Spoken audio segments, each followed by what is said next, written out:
안녕하세요. 서울에 살고 있는 30대 초반 여자입니다. 지금 나름대로 탄탄한 기업에서 5년째 직장 생활을 하고 있는데요. 얼마 전에 동료가 알려줘서 이곳에 사연을 들었는데 너무 재미있더라고요. 제 상황과 비슷한 사연도 많아서 좋았고요. 그때부터 시간 날 때마다 챙겨 듣고 있답니다. 사실 얼마 전에 결혼식까지 올렸지만 지금은 다시 싱글의 삶을 살고 있거든요. 아무 근심 없을 것 같다는 소리 많이 듣는데 남자 때문에 험한 꼴 제대로 봤네요. 어떤 사연일지 궁금하지 않으신가요? 혹시 지인이 알아볼까봐 좀 부끄럽기도 한데 용기 내서 한번 털어놔 볼게요. 태어났을 때부터 쭉 한 동네에서 살았어요. 부모님께서 어릴 때도 그 동네에서 사셨고 그때부터 지금까지 이사 가지 않고 계속 살고 있죠. 그래서 외가 쪽과 친가 쪽에서 물려주신 아파트 세 채가 이 동네에 있답니다. 할아버지께서 지내셨을 때만 해도 그렇게 비싸지 않았는데 이젠 대한민국에서 제일 땅값 비싼 지역이 되었네요. 부모님께서는 항상 운이 좋았다고 감사하면서 살아야 된다고 말씀하시곤 했답니다. 그래서인지 어릴 때부터 별로 부족함을 느끼지 못했어요. 매사 그냥 편안하고 여유롭게 살려고 하는 편이고요. 부모님께서 공부를 잘하라거나 좋은 직업 가지라고 압박하시지 않아서 가능했죠. 어느 날 친구가 남자를 소개시켜준다고 하더라고요. 그냥 한번 만나봤는데 그 사람이 바로 전 남편이었어요. 고객님이 갑자기 소개팅을 시켜주신다고 해서 반신반의했거든요. 그런데 지금 보니 나오길 잘한 것 같아요. 정말 반갑습니다, 세아 씨. 아, 네. 저도 잘 나온 것 같은데요. 세무사 하신다고 들었어요. 제 친구가 좀 까다롭게 굴죠? 성격이 깐깐해요. 아닙니다. 엄청 잘 대해주세요. 다행히 마음에 드셨는지 제 일 처리를 좋아해 주시더라고요. 역시 깐깐하신 분이라 우리가 잘 어울릴 거라고 딱 한눈에 아셨나 봐요. 저를 너무나 잘 아는 친구라서 잘생긴 남자를 소개시켜줬더라고요. 그만큼 남편은 훈남 이상으로 준수했고 성격도 다정했답니다. 그래서 그런지 첫 만남부터 눈에 불꽃이 튀었어요. 그렇게 1년 정도 서로한테 푹 빠져서 연애를 했습니다. 우리가 만난 지도 좀 됐는데 자기는 결혼 생각 없어? 나는 이제 30이 넘으니까 좀 생각이 많아지네. 나도 우리 자기랑 결혼하고 싶지.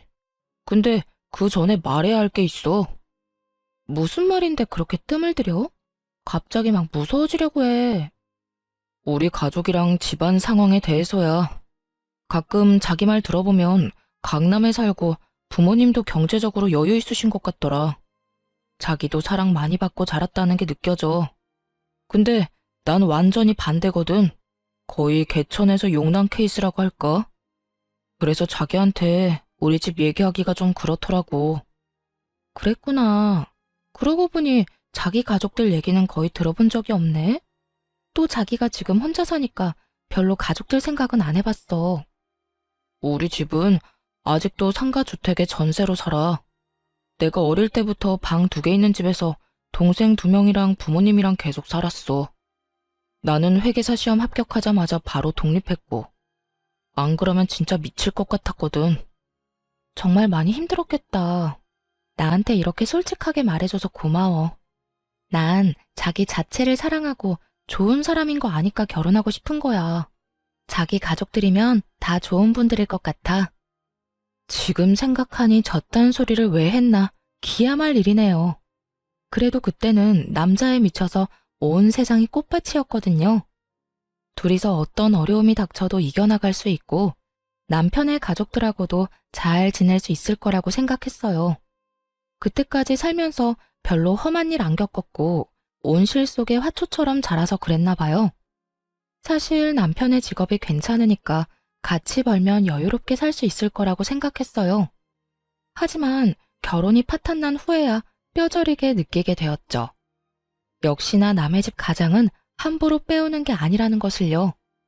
처음으로 시댁에 인사를 드리러 간 날이었어요. 상가주택이라더니 허름한 대로변에 있는 건물 2층으로 올라가더라고요. 딱 들어갔는데 퀴퀴한 곰팡이 냄새가 코를 찔렀습니다. 벽지 색깔도 누렇고 전등은 또 엄청 어둡더라고요. 솔직히 말해서 그런 집은 처음 봤어요. 놀란 얼굴을 봤는지 남편이 멋쩍게 씩 웃어주더군요. 다행히 식사하라고는 안 해서 간단하게 다과만 먹었는데요. 시부모님과 시동생들은 다들 순박하고 성격도 좋아 보이더라고요. 우리 잘난 아들이 선택한 며느리라면 당연히 좋은 사람일 거라고 생각했다. 역시나 아주 참하고 예쁘구나. 잘 왔다. 보다시피 우리 집이 그렇게 사정이 좋지는 않아. 찬욱이가 아직까지 우리한테 용돈 주고 있고, 그래서 결혼 준비할 때 목돈을 줄 수도 없을 것 같구나. 우리는 아무것도 바라지 않으니 걱정 말고 너희 원하는 대로 준비하거라. 우리도 무슨 옷 사달라느니 그런 말 안 할 테니 걱정하지 말아요, 새언니. 오빠한테 들었는데 새언니는 엄청 귀하게 자란 것 같더라. 강남에 산다면서요? 아, 엄청 잘 살거나 부자인 건 아니에요. 운 좋게도 아버지께서 집을 저렴할 때 잘 사신 것 뿐이죠. 그래, 결혼 준비하려면 할 게 엄청 많다며? 돈으로 도움은 못 줘도 어려운 거 있으면 언제든지 연락하렴. 내가 여러 방면으로 알아봐 줄 테니. 그렇게 본격적으로 결혼 준비를 하기 시작했어요. 예약할 것도 많고 알아볼 것도 많아서 머리가 터질 것 같더라고요. 그 와중에 갑자기 시모에게서 전화가 왔어요.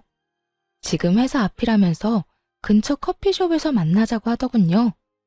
좀 불편한 마음으로 얼른 커피숍으로 갔죠. 왜 여기까지 왔을까?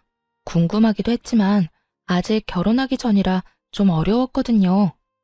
커피숍에서 단둘이 마주했는데 시모의 표정 차갑더라고요. 남편의 집에서 만났을 때와는 사뭇 다른 모습이었어요. 내가 근처 왔다가 한번 들러봤다. 그때 중요한 걸 안 물어본 것 같아서 말이야. 너희 신혼집은 어디로 구할 거니? 전세로 할 거야, 매매로 할 거야? 아, 오빠가 5천 정도밖에 모은 돈이 없다고 하더라고요. 사실 저도 그렇게 많이 모으지는 못해서요. 우선 신혼부부 특공으로 최대한 대출받아서 매매하려고 하고 있어요. 그래? 이왕이면 찬욱이 회사랑 가깝고 평수가 큰 신축 아파트 어떻겠니? 그래야 가격도 많이 오르고 여러모로 좋잖아. 네? 저희는 그냥 20평대로 생각하고 있어요. 일단 위치가 중요하니까 서로의 회사 중간에 있는 곳을 찾고 있거든요. 꼭 신축이 아니어도 되고요. 신혼 특공으로 한 번밖에 없는 기회인데 그렇게 날리면 되겠니? 내가 괜찮은 신축 아파트 2개 알아봤어. 여기랑 여기거든? 친구들한테 알아보니 나중에 값도 많이 오를 것 같더라. 여기 한번 잘 생각해봐. 2개의 아파트 모두 시댁이랑 엄청 가까운 데다가 30평대 후반이더라고요. 아직 둘뿐인데 그렇게 큰 아파트에 살 이유가 없었죠. 또 제 회사랑은 완전히 반대편에 있는데 거기에 살고 싶겠어요? 무엇보다 시댁이랑 가깝다는 점 때문에 제일 거부감이 생기더라고요. 그래서 그냥 일단 둘러댔죠. 우선은 오빠랑 말을 해볼게요. 근데 너무 넓은 곳은 관리하기 힘들 것 같아서요.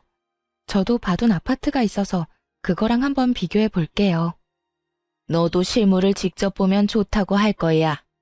아니면 이번 주말에 찬욱이랑 같이 와서 한번 둘러볼래? 내가 잘 아는 부동산 지인이 있거든. 얼마나 집요하게 계속 물고 넘어지시던지 애 둘러서 거절하느라 정말 힘들었습니다. 근데 웃긴 게 마치 짠 것처럼 남편도 그 아파트를 은근슬쩍 계속 말하더라고요. 나도 아파트 좀 알아보긴 했거든. 근데 어머니가 알려주신 그 아파트가 제일 괜찮은 것 같더라고. 어차피 대출받을 건데 좀 넓은 게 낫지 않아? 나중에 아이 태어나면 어차피 큰 평수 필요하잖아. 그럼 대출 금액이 너무 많아지잖아. 그리고 아이들이랑 산다고 해도 방 2개면 충분할 텐데. 무슨 신혼부부가 방 4개짜리 아파트에서 시작해. 이왕이면 넉넉한 게 좋잖아. 우선 한번 가보자. 요즘은 신축이 참 잘 빠졌다고 하더라고. 이번 주말에 같이 둘러보자, 응? 결국 남편한테 끌려서 그 아파트를 보러 갔는데요. 새 아파트인데다가 넓어서 그런지 확실히 좋아 보이긴 했어요. 생각보다 괜찮다는 분위기를 읽었는지 남편이 신나서 더욱 푸시를 하더군요. 우리가 살기에 여기가 딱이라면서요. 근데 너무 넓고 우리한텐 과한 것 같아. 여긴 사실 5, 60대 정도 부부가 자식들이랑 사는 아파트 아니야? 일단 더 생각해보자. 단호하게 말하니까 남편도 그 후로는 더 뭐라 안 하더라고요. 하지만 토라진 게 딱 보였습니다. 그래도 신중해야 할 문제이기에 애써 모른 척을 했죠. 더 이상 별말이 없길래 그대로 포기한 줄 알았는데요. 그 다음 주에 부모님과 함께 식사하는 자리에서 대뜸 그 말을 친정아버지한테 하는 게 아니겠어요? 신혼집에 대해서 물어보시지도 않았는데 대뜸 말하니 어이가 없었어요. 마치 벼르고 온 사람처럼 말이죠. 역시나 그 말이 걸리셨는지 아버지가 말씀하셨습니다. 거기가 그렇게 괜찮으면 아빠가 돈 줄 테니까 매매해도 돼. 난 네가 이 동네에서 살았으면 했는데 최서방은 그쪽이 마음에 드나 보다. 같이 둘러봤는데 좋았다니 사실 나쁠 것도 없지. 싫어요. 거긴 너무 넓고 시댁이랑도 가까워요. 더군다나 우리가 집 사는데 왜 아빠가 돈을 줘요?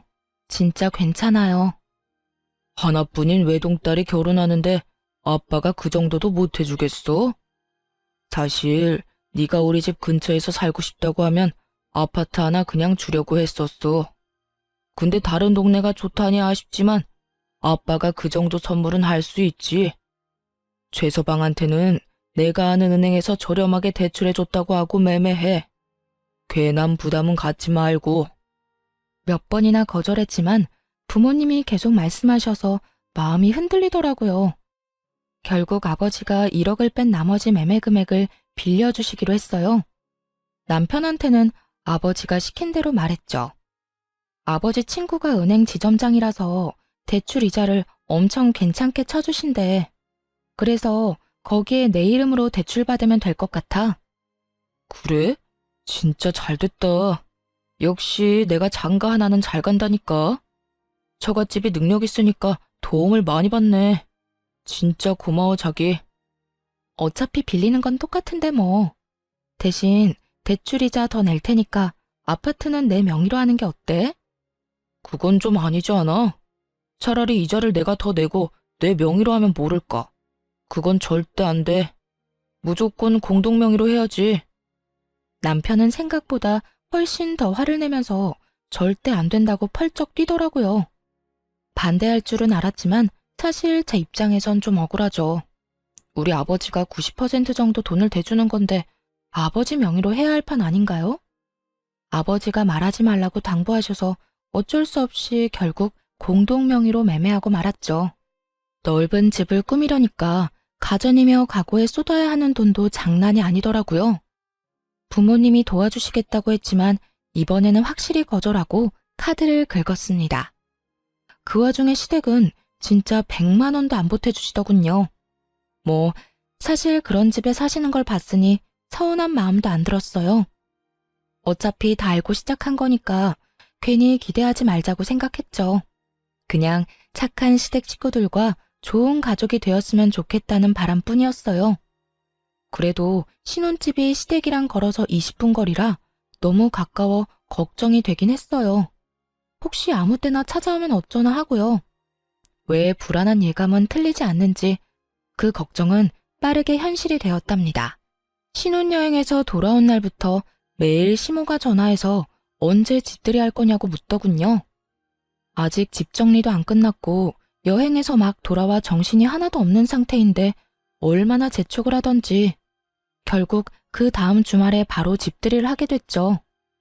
여기가 우리 아들 집이란 말이야? 세상에 드라마에나 나올 법한 집이네. 진짜 너무 좋다.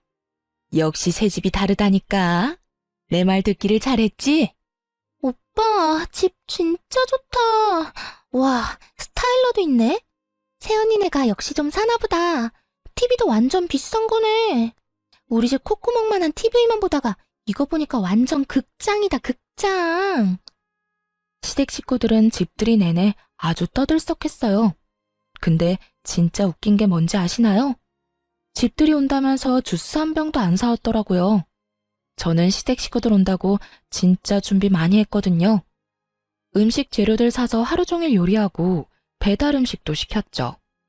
근데 정성스럽게 준비한 건 쳐다도 안 보고 30분 넘게 이 방 저 방만 다니면서 집 구경하는데 여념이 없더라고요. 뒤늦게 저녁을 먹는데 다들 얼마나 개걸스럽게 먹던지 며칠 굶고 온 줄 알았네요.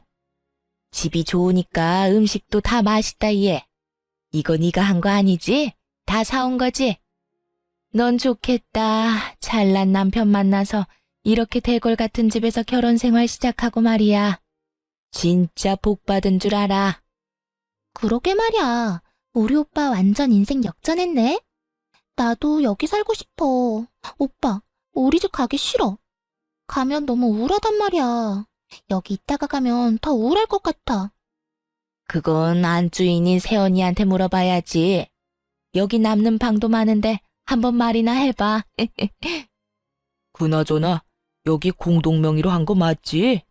찬욱이 너 등기부등본 좀 떼서 가져와라. 진짜 맞는 거지? 그런 건 확실하게 해야 된다.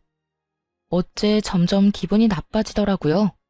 마치 자기들이 이 집을 산 것처럼 말하는데 어이가 없었죠. 솔직히 우리 아버지 돈으로 산 건데 말이에요. 남는 방은 없을 것 같은데 어쩌죠? 하나는 미리 아이 방으로 만들 거고 하나는 제 작업실로 만들려고요. 제가 좀 일할 게 있어서요. 그리고 신혼집인데 여기서 살고 싶다고 말하는 건 좀 아닌 것 같아요. 어머, 언니. 장난 좀 친 거 가지고 왜 그렇게 정색해요? 집이 너무 좋아서 부러워서 그랬죠. 언니 착한 줄 알았더니 지금 보니까 성질 있다. 그래 자기야. 식구들이 우리 좋아 보인다고 장난치는 건데 왜 갑자기 정색을 해? 없는 소리 한 것도 아니고. 자, 아버지 술 좀 더 드릴까요? 순식간에 편먹고 이상한 사람 취급하는데 진짜 황당했습니다. 하지만 분위기에 휩쓸려서 가만히 있을 수밖에 없었어요. 집들이는 저녁 6시부터 무려 밤 12시까지 이어졌어요. 몇 시간 동안이나 자기네끼리 웃고 떠드는데 옆에만 있어도 너무 피곤하더라고요. 너무 쉬고 싶어서 빨리 갔으면 싶은데 아니 새벽 1시가 돼도 안 가는 거예요. 시간이 너무 늦었는데 집에 안 가보셔도 돼요? 아침부터 짐 정리하고 음식하느라 너무 피곤해서요. 피곤하면 안에 들어가서 자면 되지. 우리 그렇게 꽉 막힌 시부모 아니야. 얘기 좀 더 하고 들어가 잘 테니까 넌 먼저 차렴. 네? 여기서 주무신다고요? 이불도 없고 베개도 없어서 불편하실 텐데요. 그리고 제가 너무 불편해서 안 돼요. 그냥 지금 가시는 건 어떠세요? 아, 자기야. 이 새벽에 위험한데 어떻게 집에 가시라고 그래.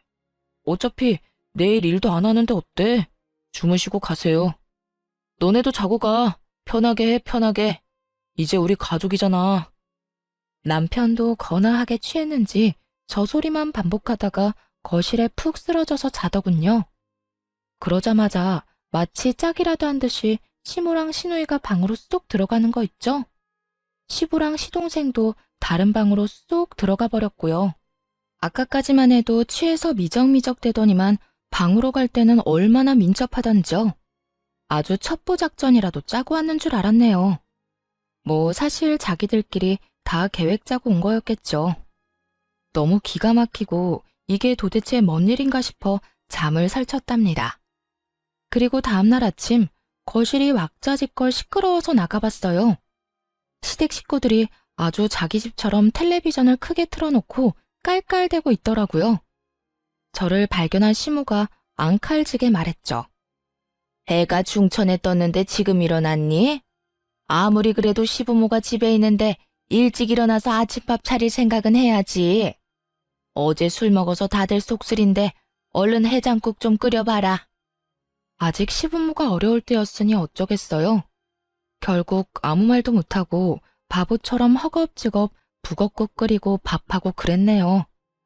다들 또 얼마나 짭짭대면서 먹는지 밥맛이 떨어져서 그냥 옆에서 멍하게 있었어요. 몇 번 같이 밥 먹어보고서야 알게 된 사실이 있는데요. 가정교육을 잘 못 받아서 그렇게 다들 후루룩 짭짭 개걸스럽게 먹는 거였더라고요. 근데 넌 요리를 많이 안 해봤니? 국이 좀 밍밍하네. 육수를 제대로 내야지. 앞으로 내가 요리 좀 가르쳐줘야겠네. 우리 엄마 요리 진짜 잘하거든요. 앞으로 새언니가 많이 배워야겠다. 국이 그냥 맹물 같네. 우리 오빠 입맛 까다로운 편인데 어떡해? 제가 집에서 밥만 하는 사람도 아니고 저도 일하는데요 뭐. 밥은 각자 알아서 해먹어야죠. 요즘 시대에 어떤 집에서 와이프만 밥하나요? 저 집에서 요리 한 번도 안 하고 귀하게 커서 할 줄 아는 거 별로 없어요. 요즘엔 밀키트도 잘 나오고 사 먹는 게 더 낫죠. 아가씨는 저보다 어린데 그런 것도 잘 몰라요? 아무리 그래도 남편한테 밥은 해줘야 하는 거 아니에요? 난 남편이 이렇게 좋은 집에 살게 해주면 매일 십첩반상 차려주겠네. 노골적으로 불편하다는 표정을 지으니 그제야 겨우 시댁 식구들이 돌아갔어요. 그들이 나가자마자 남편한테 화를 냈죠. 아니, 신혼집에 토요일 저녁에 와서 일요일 밤에 가는 게 정상이야? 나 너무 피곤해. 주말에 하나도 못 쉬고 당신 가족들 수발이나 들고. 이게 뭐야? 이제 우리 한 가족이야. 아니, 가족이 우리 집에 와 있는 게 도대체 뭐가 이상하다는 건지. 난 당신이 더 이해가 안 돼. 이렇게 정없는 사람인 줄 몰랐네. 오히려 저를 정없고 이상한 사람이라고 몰아가는 남편의 모습에 실망스럽더라고요. 그래도 신혼이니까 괜한 다툼 안 만들고 이해하려 노력했답니다. 근데 얼마 지나지 않아 또 일이 터졌죠. 퇴근하고 집에 왔는데 문 앞에서부터 여자 웃음소리가 크게 들리더라고요. 남편이 늦게 오는 날인데 무슨 일인가 싶어 놀라서 들어가 봤죠. 그랬더니 세상에 신우이가 혼자 거실에 앉아서 TV를 보며 깔깔대고 있더군요.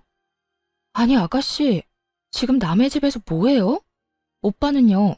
오빠도 없는데 지금 혼자 있는 거예요? 아, 오빠는 늦게 온다고 도어락 번호 알려줬어요. 언니, 밥 없어요? 나 배고픈데. 아가씨, 허락도 없이 이렇게 남의 집에 혼자 와 있는 거 무례한 거예요. 더군다나 지금 내 옷 입고 있는 거예요? 아, 너무 땀을 흘려서 샤워 좀 했어요. 그니까 티셔츠 좀 입을 수 있지. 언니 너무 야박하게 구는 거 아니에요? 이제 우리 한 가족이잖아요. 제가 언니 동생이 이랬어도 그럴 거예요? 그때 때마침 남편이 들어오더군요. 너무 화가 나서 바로 남편을 노려봤죠. 근데 더 황당하게 신우이가 남편을 보자 갑자기 어린애처럼 엉엉 울어대는 거예요. 오빠, 새언니 너무 무서워. 오빠가 와 있어도 된다며. 자기 집이라고 이렇게 신우이를 무시해도 돼? 언니가 나 가래. 아니 자기야, 왜 애를 울리고 그래? 내가 와 있으라고 그랬어.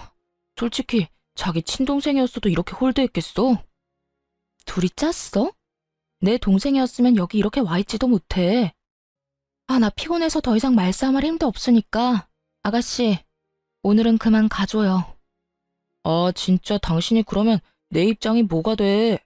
애 좀 편하게 있으라고 해. 여기 우리 공동명의잖아. 그럼 반은 내 거 아니야? 그럼 얘 여기 있어도 되잖아. 남편이 말도 안 되는 논리를 펼치는데 기가 차더군요. 그냥 대출금 얘기 다 말해버리고 둘 다 쫓아내고 싶은 마음이 굴뚝 같았어요. 너무 화가 나서 눈물까지 핑 도는데 심지어 시모한테서 전화까지 오더라고요. 받지 않으니 남편 놈이 제 귀에 핸드폰을 갖다 댔어요.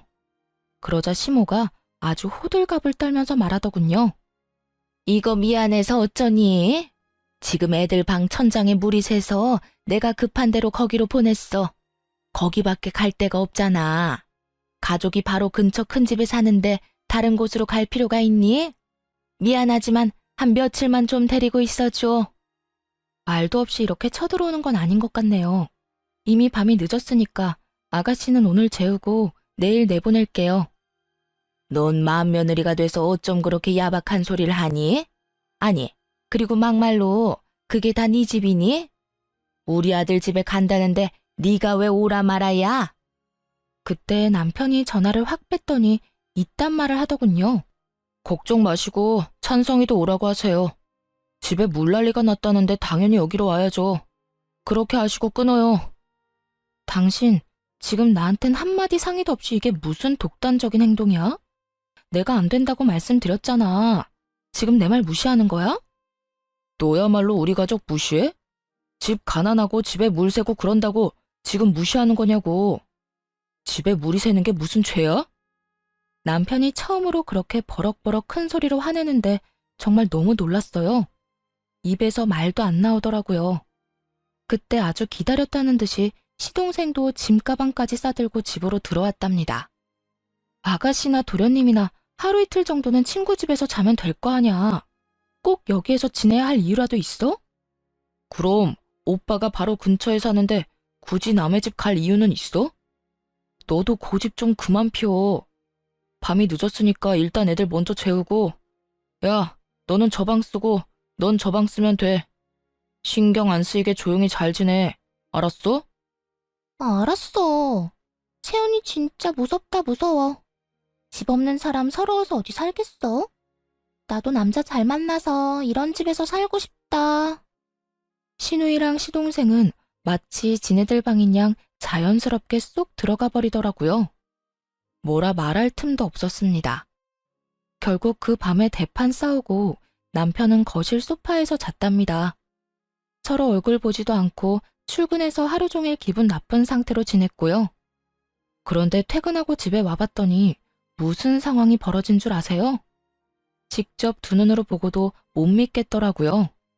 집안이 아주 난장판의 개판이었죠. 신우이랑 시동생 남편이 식탁에 둘러앉아서 잔뜩 어지럽히고 있었어요. 거실 바닥에도 과자 부스러기에 머리카락에, 아니, 하루 만에 집안꼴이 이렇게 될 수가 있나요? 이런 심정도 모르고 신우이는 비아냥거리는 소리나 계속 해댔습니다. 언니, 배고픈데 뭐 먹을 거 없어요? 아니, 언니는 집에서 요리를 아예 안 해요? 뭐 먹을 게 하나도 없네. 우리 오빠 불쌍해. 완전 빈손으로 오셨네. 저녁에 장봐 와서 뭐 좀 해줄 줄 알았는데. 형수님이 저녁 해줄 거라고 형이 그랬잖아. 아님, 뭐라도 시켜줘, 형. 여보, 애들 배고픈데 뭐라도 좀 간단하게 해줘. 내 체면이 있지. 순순히 해준다고 하니 아주 셋이 신나서 거실에서 TV를 보며 깔깔대더군요. 조용히 라면 3개를 끓여서 냄비째 식탁에 올려놨죠. 냄새를 맡고 주방으로 슬슬 기어오더라고요. 난 뭐 맛있는 거 해줄 줄 알았는데 꼴랑 라면? 아, 형수님, 스케일이 너무 작네. 아짜! 이게 뭐야? 언니, 너무 짜요. 뭐야? 바쁘게 일하고 온 사람한테 밥 차리라는 게 지금 말이 돼요? 하루 종일 놀면서 내 집 엉망으로 만들어 놓고는 난 더 이상 못 참으니까 당장 내 집에서 나가. 이렇게 미친 사람처럼 소리를 지르니까 신우이와 시동생이 놀랐나 봐요. 슬금슬금 현관문 쪽으로 가더니 둘 다 나가버리더라고요. 남편도 놀랐는지 그냥 벙쪄 있었고요. 참는데도 한계가 있어. 남의 집에 쳐들어왔으면 깨끗하게라도 하고 있어야지 개판으로 만들어? 또 내 옷까지 입고 바닥에 던져놓은 꼴 좀 봐. 이래서 가정교육이 중요한 거야. 여기서 가정교육 얘기가 왜 나와? 그래, 너는 어릴 때부터 강남에서 잘 살았고 나는 하급이라 이거야? 이제 본색을 드러내는구나. 먼저 본색 드러낸 건 당신이랑 당신 가족들 아니야? 결혼하고 처음에 나한테 뭐라고 했어? 다 알아서 하라면서 상관 안 한댔잖아. 그런데 지금은 당신 가족들이 우리 집에 나보다 더 오래 있어. 누가 보면 당신 가족들이 사는 집인 줄 알겠다고. 고작 며칠 있는 거 가지고 왜 그래 진짜. 내가 너 때문에 우리 가족 볼 면목이 없어. 장인 장모가 이 집에 와 계신다고 생각해봐. 그러면 네가 그때도 이딴 식으로 행동했을까?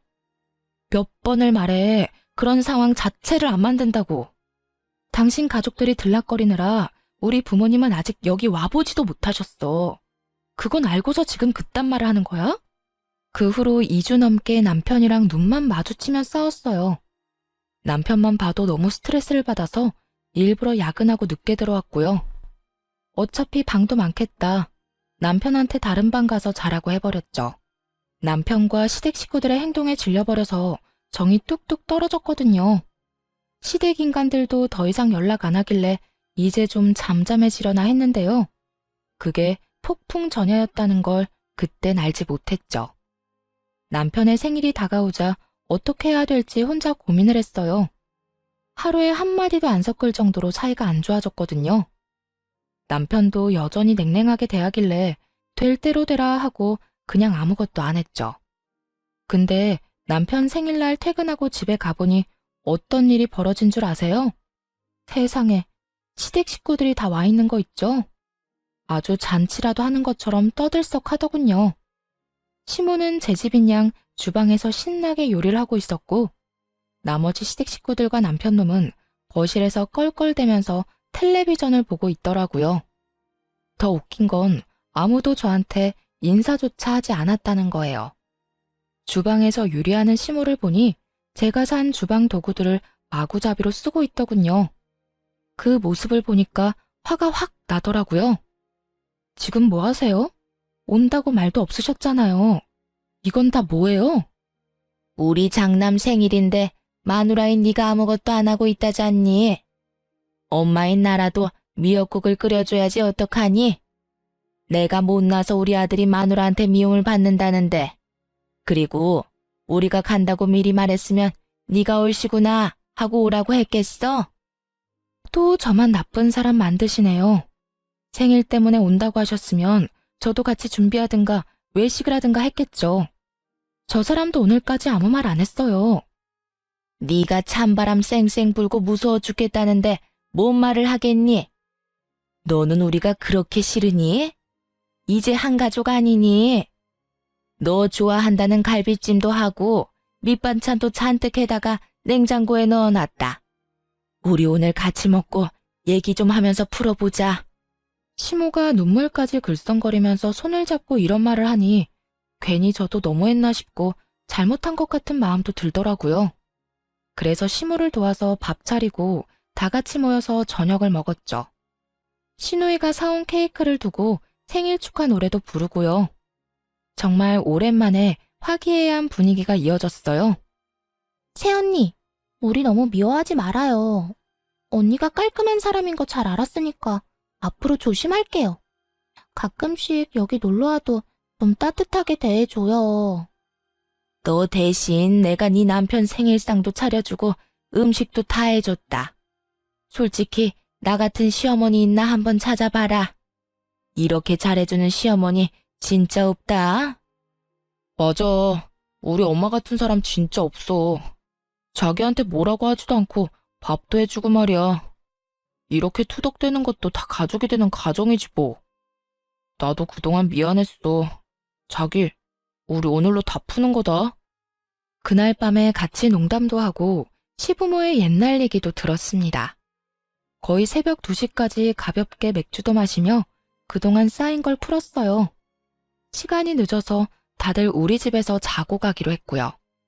시모랑 시누이 둘이 자고 시동생과 시부가 다른 방에 들어가 잤습니다. 그렇게 일단락이 됐다면 그쪽 입장에선 참 좋았겠죠. 아침이 되자마자 작전을 개시했습니다.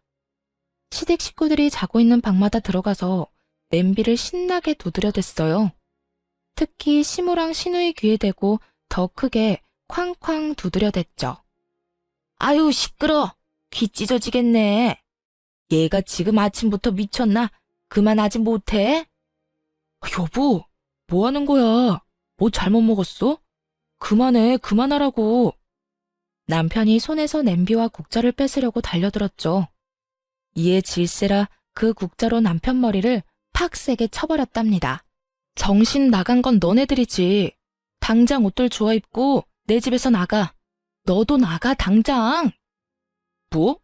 아니, 내가 왜 내 집에서 나가? 나갈 거면 당신이 나가. 당신이 뭔데 나가라 말아야? 꼴의 남자라고 자존심 상할까봐 걱정해줬더니 다 쓸데없는 짓이었어. 이게 네 돈으로 산 집이야? 네 돈 얼마 들어갔어? 꼴랑 5천만 원 들어갔지? 7억짜리 집에 말이야, 안 그래? 진짜 미친 척하고 남편의 옷들이며 가방들을 복도로 막 집어던졌어요. 신우이와 시모의 옷이랑 가방도 던져버렸죠. 그러자 남편 놈이 저를 현관문으로 확 밀어버리더군요. 그대로 현관에 고꾸라져서 엎어진 꼴이 되었죠. 그걸 본 시누이와 시동생이 킬킬거리며 비웃더군요. 언니, 어제 술 잘 먹고 갑자기 머리 이상해졌나 봐. 진짜 웃긴다. 완전 코미디가 따로 없네. 그 꼴을 보니 더 열받아서 벌떡 일어나 남편의 뺨을 사정없이 갈겨버렸어요. 그러곤 핸드폰으로 동영상을 하나 보여줬죠. 이거 다 보고 나서도 킬킬거릴 수 있나 한번 두고 보자. 장난기 가득했던 신우의 얼굴이 동영상을 보자마자 하얗게 질리기 시작했답니다. 자기 얼굴과 시모의 뒤통수가 녹화되었고 짓거리는 말이 다 녹음되어 있었거든요. 어젯밤에 시댁 인간들이 다 자러 들어가고 난 뒤였어요. 오랜만에 방에서 화기애애한 분위기로 얘기한 후 남편은 금세 골아떨어졌죠. 저는 맥주 2잔밖에 안 마셔서 그런지 취하지도 않았고 눈이 말똥말똥 하더라고요. 그래서 혼자 TV나 볼까 하고 거실로 조용히 나갔어요. 근데 시모랑 시누이가 들어간 방 쪽에서 빛이 새어나오고 말소리도 들리더군요. 살짝 그쪽으로 가봤죠. 그런데 그 순간 시누이의 말이 귀를 확 잡아당겼어요. 새언니 진짜 단순해. 그치? 좀 비 맞춰줬다고 또 바로 풀리네. 내가 좀 어리숙해 보인다고 했잖아. 여유 있는 집에서 자라서 그런지 애가 의심도 없고 똑똑한 척 해대도 애가 허당이야. 그러니까 이 아파트도 산 거 아니야. 그러게 말이야. 한 달은 계속 밀어붙여야 될 줄 알았는데 여기 사라고 몇 번 말하니까 또 바로 그러자고 하는데 웃기더라. 그 큰돈 대출도 지 아빠 도움받아서 이자 싸게 잘 받았다며? 그래, 우리 찬욱이가 아주 제대로 물었어. 이제 여기로 이사 올 날도 얼마 안 남았다. 맞아. 이대로 한두 달만 잘해주면서 눌러 앉으면 계획대로 되는 거지 뭐. 오빠 하나 잘 둬서 드디어 우리도 이런 큰 집에 살아본다. 너무 좋아. 지가 아무리 싫다고 해봤자 어쩔 수 없어. 어차피 공동명의인데 자기 집도 아니잖아. 엄마, 우리 빨리 여기로 이사 오자. 여기 있다가 우리 집 가면 진짜 거지 같아. 빨리 거기 뜨고 싶어 죽겠어. 그때 물 샌다고 거짓말하고 일주일은 눌러 앉아 있으려고 했는데 혜언니가 얼마나 지랄을 하던지 좀 놀라긴 했어. 아, 좀만 더 기다려. 차근차근히 해야지. 욕심난다고 확 지르면 다 어그러지는 법이야. 엄마만 믿고 있어. 여기서 떵떵거리면서 살 날 얼마 안 남았어. 시모와 시누이의 대화가 심상치 않아 바로 동영상을 찍어놨답니다. 계속 엿듣는데 너무 충격적이고 속았다는 사실에 화가 나서 몸이 떨리더라고요. 아침까지 잠 한숨 못 자고 이를 부득부득 깔면서 궁리를 했죠. 이것들을 대체 어떻게 해야 할까? 동영상을 본 시모와 시누이는 백지창처럼 하얘진 얼굴로 저를 봤습니다. 그런데 오히려 남편 놈이 뻔뻔하게 소리를 치더라고요. 아니, 혼인신고한 부부가 시부모님 모시고 살 수도 있는 거지. 당신 도대체 뭐가 문제야? 우리가 결혼하기 전에 시부모님이랑 절대 같이 살면 안 된다고 약속이라도 했어. 뭐라고? 터진 입이라고 뻔뻔한 말이 잘도 나오네. 넌 결혼 전부터 작정하고 너네 식구들이랑 나를 속였어. 이거 사기죄야, 알아? 사기죄 좋아하네. 네가 법을 잘 알아? 너보단 내가 더 잘 알겠다. 아니, 그리고 지금이 아니더라도 양가 부모님 더 나이 드셔서 아프시면 어쩔 건데? 그땐 당연히 우리가 모셔야 하는 거 아니야? 그러기 전에 좀 미리 같이 살면 안 돼? 오히려 당신한테도 좋을걸? 우리 엄마가 대신 애도 봐주고 집안일도 해주면 얼마나 좋아. 아, 그래, 세아가. 같이 살면 살림도 해주고 우리 손주도 내가 다 봐주마. 오히려 네가 더 좋은 거지. 손해볼 게 있니? 그럼 이건 어때? 우리 가족들이랑 같이 사는 대신 내가 대출이자 다 부담할게. 아, 그래? 그럼 지금 대출이자 몇 프로인 줄 알아? 한 달에 얼마 내는지 아냐고. 왜 대답을 못해? 말해봐. 그거야. 생활비 통장으로 당신이 알아서 대출이자 내니까 난 모르지. 전기세 몇천 원 더 나왔다고 아끼자던 인간이 대출 이자는 왜 모를까? 내가 진짜 이런 말은 상스러워서 안 하려고 했는데 참을 수가 없다. 너 없이 산 거 티내니? 그냥 가만히만 있었어도 네 수준에선 꿈도 못 꿀 거 충분히 얻었을 거야. 왜 그 가짜는 머리를 굴려서 이런 사달을 만들어? 그게 뭔 말인데? 갑자기 전기세는 뭐고 이자는 왜 물어보는데? 아, 내가 다 낸다고. 좀 비싸도 내가 낸다고 됐지? 이거 한번 보고서나 말해. 이 집에 대출이 있나 확인해 보라고. 진짜 헛똑똑이는 너야. 누구한테 어수룩하대? 머리도 굴릴 줄 모르는 것들이. 그제야 등기부등본을 확인해 본 남편이 아리송하단 표정을 짓더군요. 자기는 아무것도 모르겠다는 듯한 얼굴인데 꼴 보기도 싫었어요. 아니, 대출이 없네? 이게 어떻게 된 거야? 그럼 7억에 가까운 돈을 다 내고 매입했다고? 당신한테 그만한 돈이 있었단 말이야? 친정아버지가 그냥 사라고 돈 주셨어. 네가 이 아파트 사자고 난리를 쳐서 내가 곤란해하니까. 그리고 나중에 네가 이딴 식으로 나올까 봐 대출 받은 거라고 말하라고 하셨고. 어머 세상에, 우리 사돈이 보기보다 더 재력이 있으시네. 그 큰 돈을 한 번 해주시고 대단하시다 정말. 우리 아들 진짜 장가 잘 갔다. 사돈한테 전화드려서 감사하다고 말씀드려라. 이 집 인간들 IQ는 무슨 물고기 IQ야?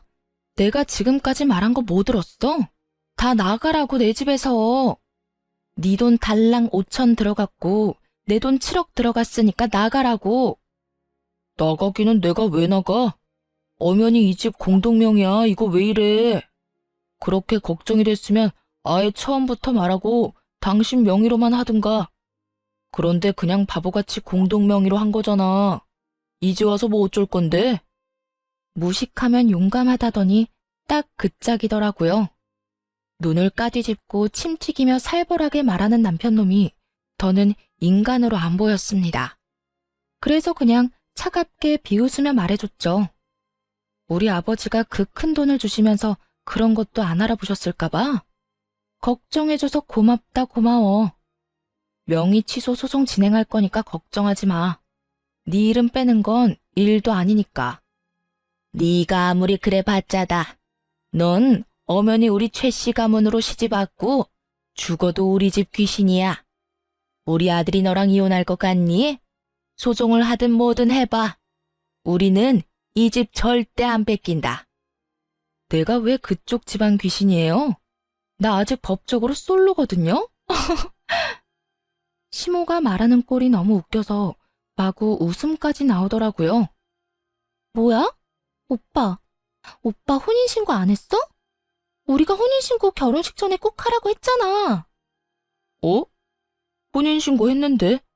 우리 그날 같이 가서 했잖아. 아니야? 아, 그래? 기억이 잘 안 나나 보네. 같이 하려고 만났는데 네가 회사에 일이 있다고 갑자기 갔잖아. 그래서 나 혼자 하고 간다고 했었지 아마? 그래. 근데 그날 안 했다는 말이야? 야, 너 그거 사기야. 사기 같은 소리 하네. 너네가 나한테 한 짓이 사기지 이 사기꾼들아. 이제 다 알았으면 당장 내 집에서 꺼져. 혼인신고 혼자 하려고 했던 그날 친구한테 전화가 와서 잠깐 통화를 했었어요. 친구가 요즘은 좀 살아보고 늦게 신고한다면서 나중에 하라고 하더라고요. 안 그래도 그때 하도 아파트 때문에 속이 시끄러웠거든요. 이 사람과 결혼해도 되는지 고민을 많이 했고요. 그래서 일단 그날 안 하고 돌아섰다가 결혼식 준비로 계속 미루게 됐던 거죠. 그러다 시댁 인간들을 보고는 혼인신고하면 안 되겠다는 확신이 들었던 거고요. 계획이 완전 망했다는 걸 깨달은 시댁 인간들의 얼굴이 하얗게 질리더군요. 이렇게 했는데도 순순히 나가지 않을 것 같아서 바로 경찰을 불렀어요. 경찰 얘기가 나오자 겁을 집어먹었는지 허둥지둥거리기 시작했고요. 20분쯤 지났을까 경찰이 오니까 그제야 그들은 조용히 아파트를 나갔습니다.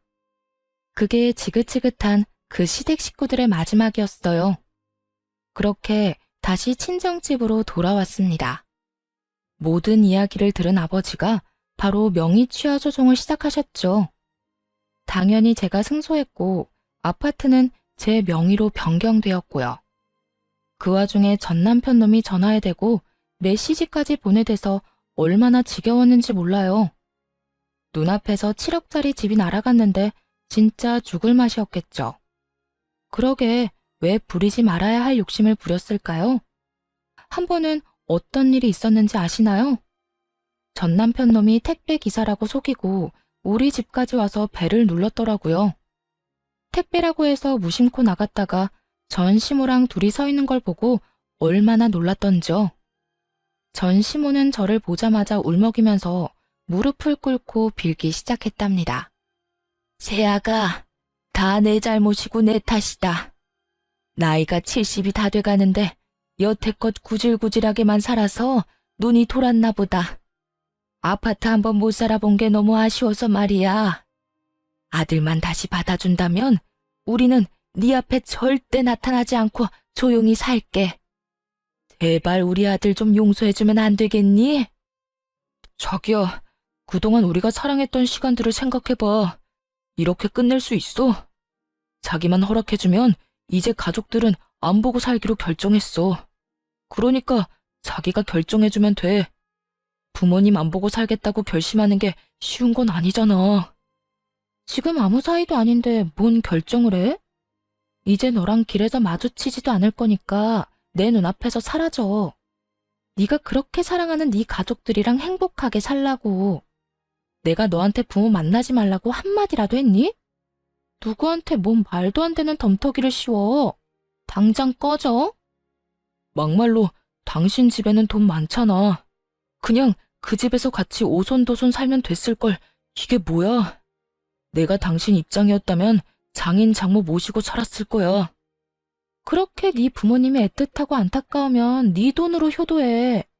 남의 돈 가로채서 대리효도할 생각 말고. 우리 아버지도 돈 힘들게 모아서 보태주신 거야. 그 돈은 뭐 하늘에서 떨어졌어? 너 같은 인간이랑은 다시 말하기도 싫으니까 눈앞에 나타나지 마. 또 오면 바로 스토킹으로 고소할 거야. 알았어? 그렇게 현관문을 쾅 닫아버리고 들어왔죠.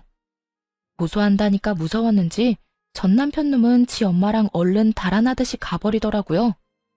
그게 그놈의 마지막이었답니다. 그 이후 그 아파트는 꼴 보기도 싫어서 바로 팔아버렸어요. 운 좋게도 집값이 조금 올랐더라고요. 차액은 아버지께 바로 다 드렸고요. 전 남편 놈이 친정까지 찾아오면 부모님께 죄송하니까 지금은 독립해서 살고 있어요. 일이 이렇게 되니 주변 사람들 보기에도 창피하고 스스로도 자괴감이 들더라고요. 결혼식도 비싼 데서 하고 드레스도 사면서 떠들썩하게 결혼했는데 말이에요. 6개월 정도는 너무 힘들었어요. 그래도 친한 친구들과 부모님이 제 잘못이 아닌데 왜 죄인처럼 사냐면서 당당하고 멋지게 살라고 좋은 말을 많이 해주셨어요. 그 덕분에 상처를 털고 일어나서 열심히 살아가려고 노력하고 있답니다. 새로운 직장으로 이직해서 열심히 일도 배우면서 지내고 있고요. 지금은 이혼 같지도 않은 이혼을 한 지 1년 정도 지났는데요. 남자라면 쳐다보기도 싫어서 그냥 계속 평생 혼자 살고 싶네요. 그때 뭣도 모르고 혼인신고를 바로 했더라면 지금쯤 어떻게 살았을까요? 그 집에서 시댁 인간들 온갖 수발 들고 자존심 다 깎아먹히며 살았겠죠. 여러분도 인생에서 중요한 선택을 할 때는 신중하게 하시길 바래요. 긴 이야기를 들어주셔서 감사하고 모두 건강하시기를 바라겠습니다.